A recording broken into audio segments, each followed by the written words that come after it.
Assalamualaikum viewers, this is me Naila Tahreem and I welcome you all to Javed Publishers. आज हम Kids English Grade 3 chapter number 9 and the name of chapter is A Jealous Friend की next half exercise solve करेंगे. Viewers, take out page number 70 of your textbook. Auxiliary verbs. There are three most common auxiliary verbs: be, have and do. These verbs take part in the formation of a sentence structure. ये तीन words हमें बताए गए हैं, ये एक sentence के जो स्ट्रक्चर है उसको कंप्लीट करते हैं. इनके बगैर जो सेंटेंस है वो आपको अधूरा लगेगा. तो हम इन ऑक्सिलरी वर्ड्स के बारे में पढ़ेंगे. सबसे पहले हम बी की बात करते हैं. Asim is my brother, he is not a good player. और एक और example, she was in Karachi, Saima was not absent. Now do, he did well in the final exam, he did not do well in the final exam. She does laundry daily, she does not do laundry daily. Now इसी तरह अगर हम ing की बात करें, Sadia is playing with the toy, she is not going to the school. I am reading the story, I am not reading the poem. इसी तरह अगर हम have की बात करें, I have done my homework, I have not finished my lunch. They had colorful pencils, they had no bicycles. Make sentences of your own using be, do and have as helping and main verbs in your notebook. इसी sentence को देखते हुए आपने यही formation रखनी है और इसके अलावा कुछ सेंटेंसेस अपनी नोटबुक में बनाने हैं. Now grammar work, the use of may और may not. May और may not को हम कहाँ यूज़ करेंगे? We use may to give permission.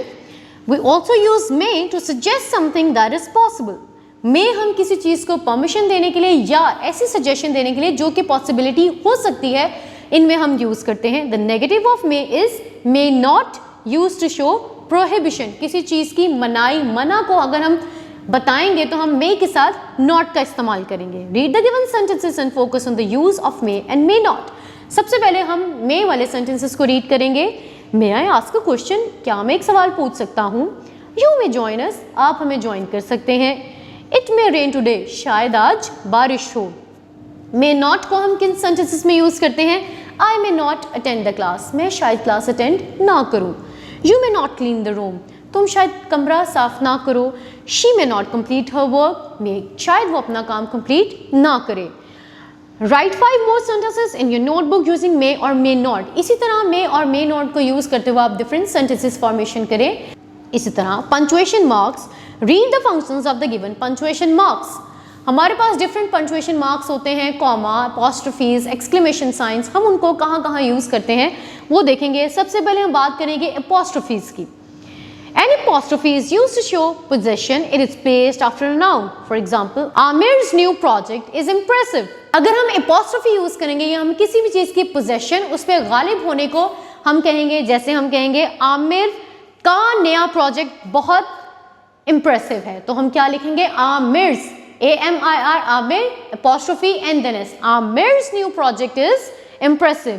इसी तरह एक और हमारे पास पंक्चुएशन मार्क है which is exclamation mark. किसी भी चीज़ को जब हम कहेंगे अफसोस, उफ, अल्लाह, वाव, हुर्रा, ऐसे कोई भी सिचुएशंस को एक्सप्लेन करने के लिए जो हम बाद में एक मार्क लगाएंगे दैट इज एक्सक्लेमेशन साइन. इसकी बेस्ट एग्जांपल है जब भी हम किसी को उर्दू में दरख्वास्त लिखते हैं, तुम जनाबे आली, उसके बाद एक्सक्लेमेशन मार्क जो है वो ऐड करते हैं. Make 3 more sentences in your notebook using apostrophe and exclamation mark. इन्हीं अपॉस्ट्रोफी और एक्सक्लेमेशन मार्क्स से यूज करते हुए अपनी कॉपी में सेंटेंसेस बनाइए. Read the given sentences showing strong emotions. When you are happy, showing joy, I am happy. Then showing anger, you are late. And then third one, showing surprise, oh, they actually won the game. ये आप किसी भी तरह के expressions को show करने के लिए जिस तरह के वर्ड्स बोलते हैं उनको हम फीलिंग्स कहते हैं, इमोशंस कहते हैं. Now, writing skills. A summary is a brief paragraph that tells the main points of a story.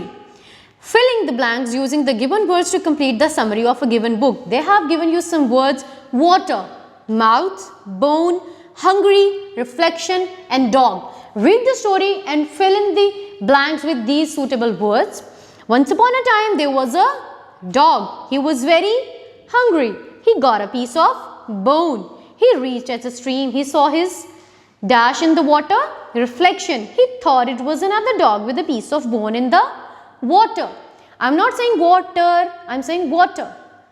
He wanted to get it. He opened his mouth. His piece of bone fell in the water, so he lost his own piece of bone too. Now moving on to another activity, brainstorming.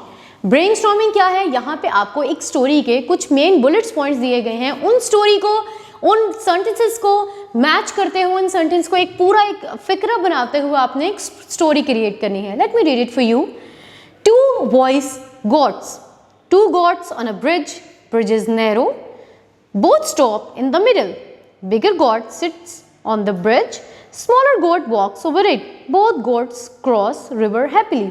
यहाँ पे बात की गई है दो बकरियां जो कि पुल पर हैं. पुल जो है वो तंग हो गया है. दोनों जो है वो दरमियान में जाके रुक गई हैं. बड़ी बकरी जो था वो बैठ गई है और छोटी बकरी ने पुल पार कर लिया, और इस तरह वो दोनों बकरियों ने जो दरिया था वो खुशी खुशी पार कर लिया. इन सेंटेंसेस को प्रॉपर फॉर्मेशन करें और अपनी नोटबुक में लिखिए. आई होप सो ये एक्सरसाइज आपको अच्छे से समझ आ गई होगी. अपना बहुत सारा ख्याल रखिए. शुक्रिया. Thanks for watching viewers. अपना और अपने इर्द गिर्द के लोगों का बहुत सारा ख्याल रखिए. जुड़े रहिए बोलती किताबों के साथ.